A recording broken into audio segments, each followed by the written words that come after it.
11.500 евра е највисоката плата од денешното продолжение на аферата Паразити. Опозицијата открива дека ја има членот на управниот одбор на Телеком Никола Љушев. Според пресметките, за еден мандат од 4 години ќе заработи 560.000 евра. Втор на листата е Томислав Тунтев, директорот на Агенцијата за цивилно воздухопловство, кој зема плата од 3.300 евра месечно. Јавноста ниту го видела Тунтев по заминувањето од функцијата пратеник, ниту слушнала за неговата работа. Тунтев не е директор во Германија или некоја друга развиена земја, тој е именуван функционер од владата во Македонија.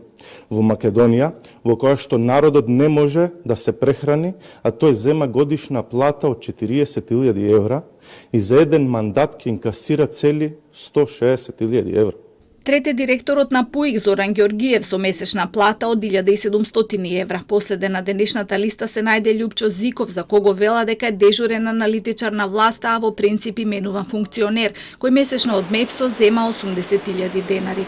Од партијата не веруваат дека владата наскоро ќе го стави во процедура законот за плати што го најавува за ограничување на платите на функционерите, но вела дека доколку се случи тоа ќе го поддржат. На законот работи Министерството за информатичко општество и ќе ја опфаќа целата државна управа.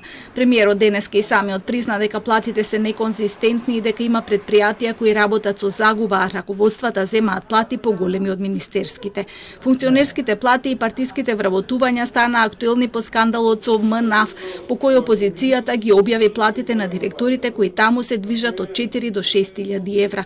Проекциите покажуваат дека оваа компанија не работи со загуба. Годинава очекува од прелети, терминални услуги и закупнина да заработи 16.589.000 евра, а да потроши 153.000 евра помалку. Но платите и другите давачки за вработените се убедливо најголемиот трошок и изнесуваат 70% од приходот, односно 12.354.000 евра бруто. Оваа компанија е позната и по тоа што дава по околу 1 милион евра само за 13-та плата на вработените, кои се околу 300 на број. Средства за инвестиции остануваат малку, па се земаат кредити, а државата и таму инвестира. На почетокот на годината владата најави инвестиција од 11 милиони евра во модернизација на навигацијскиот систем и на нова зграда.